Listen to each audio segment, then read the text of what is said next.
عشان بقالي دلوقتي 33 سنة وأنا جيت في 92. بس انتي اصلا جايه من انجلترا. وجيت عشان الشغل. شويه كلمات تقدري تتعاملي بيهم في مصر. أول حاجة أنا علمت الأرقام عشان أنا كنت عايزة أعرف أنا بشتري إيه، بشتري بكام. كنت عايزة أعرف سلام إزيك، ما خدش كورس ولا أي حاجة، أنا علمت من الشارع. بمناسبة السواقه، ايه رايك في سواقه الستات في مصر؟ الأحسن احسن ناس.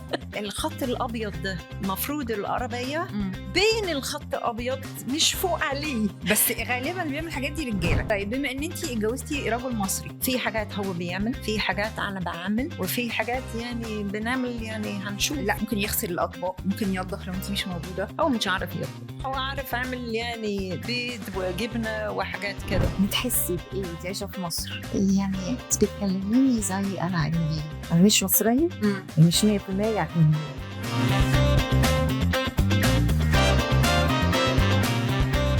ازيك؟ الحمد لله. عايزه اعرف قصه وجودك في مصر. انا عارفه ان انتي بقالك اكتر من 30 سنه في مصر. عايزه اعرف البدايه بقى جت ازاي. عشان بقالي دلوقتي 33 سنة. اوكي. وأنا جيت في 92 وجيت عشان الشغل. أنا كنت بشتغل في السياحة وأنا جيت سنة. لكن بعد أنا كنت هنا، أنا يعني فقط أنا قعدت وقابلت جوزي. يعني خلاص أنا كملت عشت هنا ودلوقتي زي ما قلت 33 سنة. بس انتي اصلا جايه من انجلترا. أنا جيت من إنجلترا بس عشان الشغل، يعني عشان الشغل. طيب ايه اللي انتي كنتي متخيلاه عن مصر واول ما جيتي هنا حسيتي ان هو مختلف؟ لا مش هي دي مصر اللي احنا كنا فاكرينها. الأول أنا كنت بشتغل في اللوكسور عشان أنا كنت في السياحة، ما كنتش في القاهرة. وهناك طبعا في يعني كل الناشوناليتيز من البلد كله. وأنا هناك سنة بالضبط. بعد كده أنا جيت في القاهرة. وطبعا يعني مختلف، لكن أنا كنت عايش في كذا بلد في الدنيا. يعني ما كانش صعب يعني ليا يعني أتدخل يعني وتعيش مختلف هنا. أحسن ولا مختلف أوحش؟ لا مختلف مختلف خالص. جسم مختلف يعني في حاجات حل أحسن وفي حاجات يعني مش عن إنجليزية. أنا بحب النظام. أيوة. وطبعا جايلك في adjustment يعني في يعني لازم أضبط نفسي شوية. لكن برضو يعني في حاجات يعني مختلف. طيب غير النظام اللي هنتكلم عنه، الزحمة تتعاملي إزاي مع الزحمة؟ ما تنسيش يعني من 30 سنة كان مختلف من دلوقتي. أوكي. يعني زحمة أكتر بكتير دلوقتي. وأنا جيت، لما أنا جيت أنا كنت عايش في القاهرة. أنا كنت عايش في مدينة نصر. أوكي. مدينة نصر من 30 سنة مختلف. كان فاضية. صح. كان حلو. كان فاضية خالص. يعني وأنا قعدت هناك 6 سنين 7 سنين. وبعد كده أنا رحت على معادي. أنا برضو فاضية. مش دلوقتي طبعا اختلفت. بس لكن مع الوقت يعني تعودت عليه. غير كده فكرة إن مصر على طول الليل شغالة. يعني انتوا هناك عند تقريبا حوالي الساعة 6 أو بعد الساعة 6 الدنيا مفيش دنيا. هنا الحياة عندنا على طول مستمرة. دي كنتي حابة فكرة إن أنا أنزل أي وقت، أي الدنيا صاحية في كده، ولا كنتي بتحسي مستغرباها؟ لا كان عادي عشان قبل كده أنا كنت عايش في يونان، ويونان عنده نفس الفكر. ما كانش غريب ليا. وقبل كده أنا كنت في إسبانيا، وإسبانيا في يعني برضو نفس الجو شوية. ما كانش غريب عليا. بس حباه. يعني كنت بحب. دلوقتي الساعة 6 أنا بقفل. طيب عشان أنا يعني عشان عندي شغل. عشان الشغل برضو خلاص يعني دلوقتي حياتك ان انتي بتحبي تنامي بدري. انا بنام بدري عشان ببتدي شغل بدري. اوكي. ببتدي الساعه 6. طيب عايزه اخد من التجربه بتاعتك كده. اول ما نزلتي مصر عندنا احنا كده شويه كلمات. زي ايه؟ لا انا اللي هسأل. شويه كلمات تقدري تتعاملي بيهم في مصر. يعني انا لو واحده لسه نازله مصر جايه صديقه ليكي وعايزه انزل مصر، قولي لي 3 كلمات ممكن يساعدوني اعيش في مصر شويه عبال ما اتعلم العربي. تعلم العربي. لا في 3 كلمات قبله. اغششك. مثلا كلمه عايزه. بصي انا هقول لك الاول حاجه انا علمت الارقام. ماشي. بالصوت يعني بكلام وبرضه مكتوب. اوكي. عشان انا كنت عايزه اعرف انا بشتري ايه، بشتري بكام. طب ما ممكن برضه مع الارقام ناخد كلمه بكام. ممكن صح. اوكي. بكام. وبرضه عشان يعني ما كنتش اعرف ناس كتير. كنت عايزه اعرف سلام، ازيك. صح. يعني الحاجات يعني تمشي يعني الدنيا معاكي. مشي الدنيا بالظبط. طيب في عندنا برضو شويه كلمات كده تحسيها شبه بعض. تمام. طيب حاضر معلش.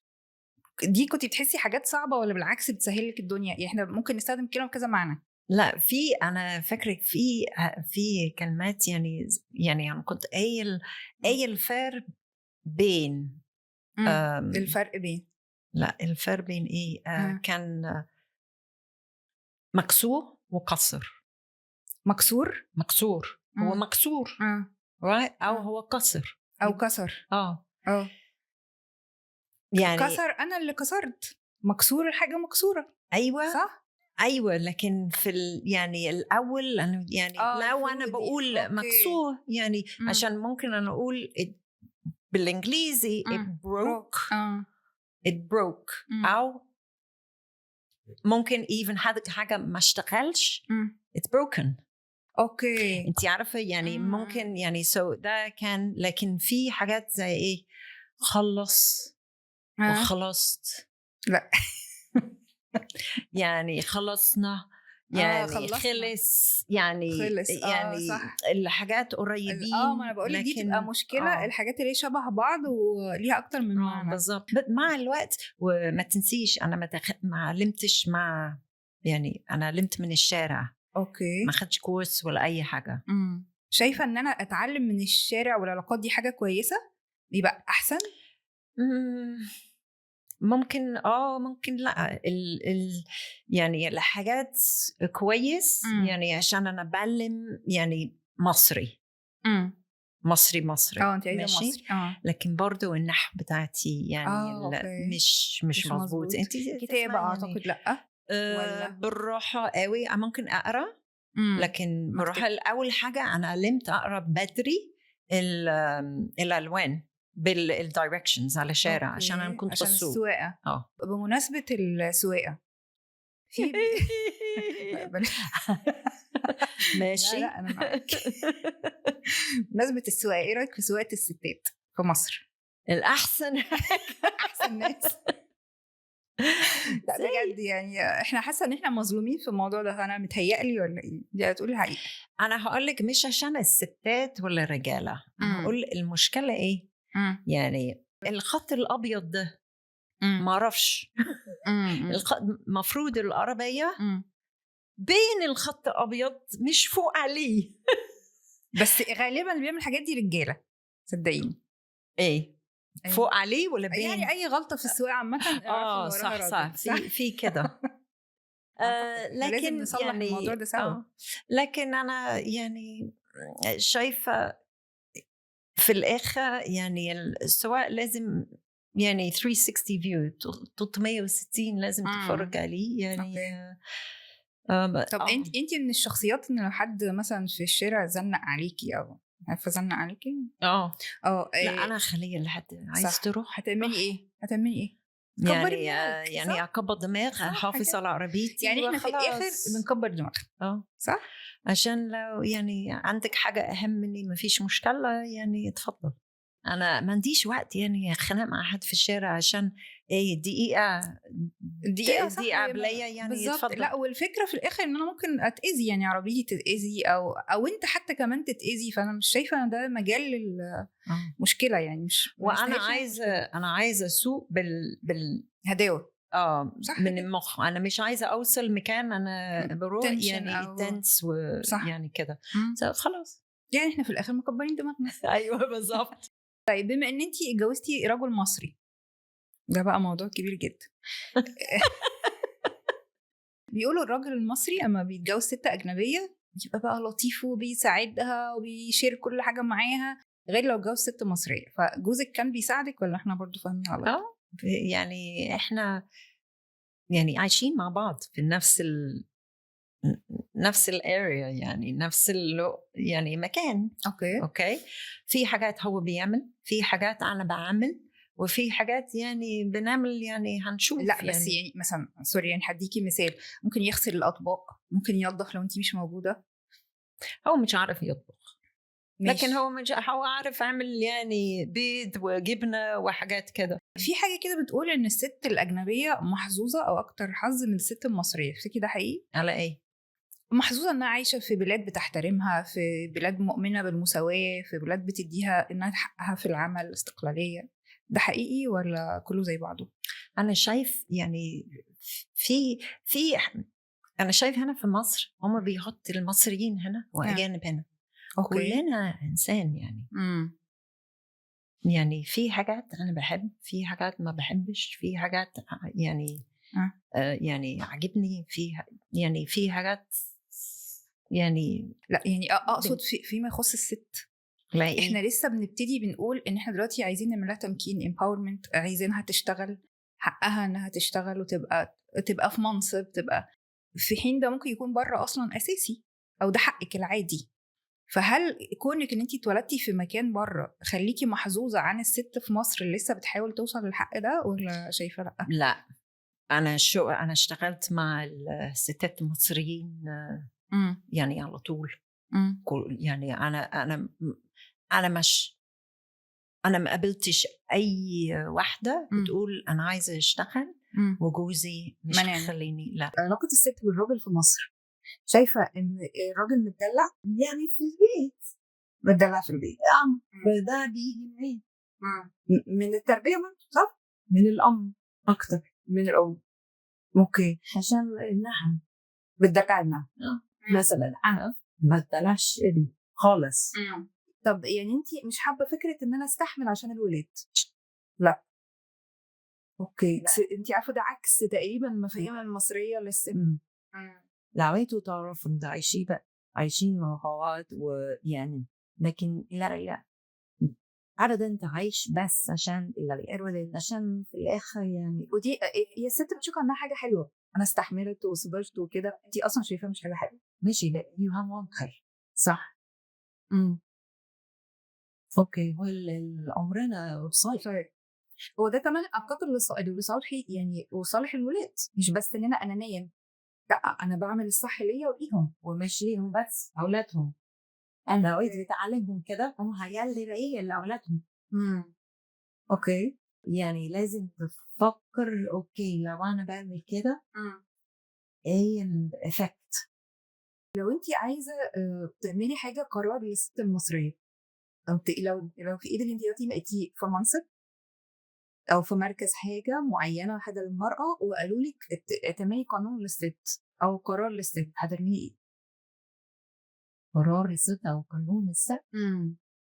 يعني مثلا نسرع اجراءات الطلاق مثلا، يعني حاجه في الحاجات دي، ولا في العمل، ولا في الدخل الاقتصاد، ولا تحبي ايه الحاجه اللي شايفه ممكن الست محتاجه؟ الست عندها حق اكتر بكتير من انا عملت دلوقتي. ما احنا بنتكلم على ست المستقله واخده حقها وكده، لو جوزي طلب مني شويه حاجات كده ممكن في ستات ما تحبهاش، يعني مثلا طلب الباسورد بتاع التليفون، طلب بيتكم على السوشيال ميديا بتاعتي، ايه رايك؟ ولا وبتعتبريها شك ولا غيره ولا عادي؟ غريب صح. جوزي مش هيسألني ده ابدا، لكن ما هو لا وهو اسالني انا هقول له ماشي حبيبي مفيش مشكله، هتديني بتاعتك. اوكي، لو هو بيقول لا طبعا انا هقول اوكي، وانا كمان لا. It's a two-way street. الطريق. طيب لو حسيتي كده ان جوزك بدأ يهتم بنفسه، يبقى شيك كده ويشوف تليفون كل شويه، يقفله، يعملوا سايلنت في البيت، يجيله تليفونات يبعد عنك. هسأله يعني ايه في ايه حصل ايه متصورنا، مش هتحاولي كده؟ ما اعرفش عشان ما حصلش معايا. صعب قوي انا بقول حقيقي هعمل ايه. لكن لو واحد بيعمل كده غالي شويه قدام هي بتبقى واضحه قدام بالظبط. قدام يعني لكن يعني ده ما حصلش معايا. صعب طبعا لو انا suspect something هتكوني صريحه وتقولي. لا وفي ناس 100% هقول. في ناس تعتبر من الذكاء ان انت ما تقوليش علشان حاجتين. يا اما هي لو في فعلا علاقه هي ممكن تنتهي اصلا مع الوقت، وان في ناس بتعتقد ان وانس ان انا قلت لجوزي ان انا اكتشفت حاجه معينه هيبقى الله خلاص انت عرفتي. اللي طول ما هو مخبي هو خايف، طول ما انت عرفتي هو مش خايف. ربك مش عارف يعني ايه ده راجل في ممكن في ولا لو عايز لا عايز يسيب هيسيب اصلا. ايوه بالظبط عايز يسيب هيسيب. طيب انا عارفه ان معدلات الاكتئاب عند الست اكتر من الراجل. الست اللي بيكتئب اكتر. بايبي ما اعرفش المعلومه. انا هقول انا هرد من غير اعرف في الستاتستكس. الرجاله ما بيحبش يكلم، بيستخبى كتير، بيكتم مشاعره. بيمسك نفسه ممكن عنده ما بيتكلمش عليه. اوكي ما لا الرجاله بيعمل ده يعني ممكن الاكتئاب يعني اكتر من ستات من رجاله ممكن لكن ما اعرفش الارقام بالظبط. طب لو تخيلنا كده ان سبب الاكتئاب هيكون الراجل، تفتكري ممكن يكون نسبة الراجل اللي اكتئاب للست قد ايه؟ يكون سبب انها عندها اكتئاب قد ايه؟ ليه لا انا بقول ليه لا انا بفترض، انا طبعا ما عنديش المعلومه بس بفترض هل ممكن يكون سبب الاكتئاب الاكبر للستات هو الراجل؟ انا هقول مش الراجل، انا هقول عمرها اللايف حياتها. حياتها. اوكي ممكن هو حته منها كجزء في حياتها. مش كله. لو هو كله هي لازم تاخد المسؤولية. ايوه المسؤوليه نفسها. ما ينفعش تقول كل حاجه على حد تاني. صح لازم صح تاخد يعني انا فين بالظبط المسؤوليه او الاكشن اللي انا عملته بالظبط. اوكي لازم تفكر يعني لا وانت مش مبسوط مع حاجه انا مش مبسوطه مع حاجه whatever مش لازم اقعد مع نفسي بفكر اقعد مع نفسي الاول. اوكي ليه تفتكري الراجل مخلص اكتر ولا الست؟ تفكري ايوه هي الراجل طبعا. احنا وصلناش ايه حد بيشيش لا دي خواني. لازم يقرر مخلص ست. صح هي دي اصلا اجابه متوقعه يعني. طيب ايه الست الشرقيه والغربيه ولا خاصه من الشرقيه والمصريه؟ لا قولي تاني معلش. الست عامه ولا الست الشرقيه اكتر ومخلصه اكتر او المصريه يعني؟ لا انا ما بتكلمش انا فاهم ان بس الست عامه مخلصه اكتر. انا الراجل بقى اللي مش مخلص نعمل شيء ايه عشان نخليه مخلص؟ هظبطه ازاي؟ هو مش هيتظبط بس احنا حاول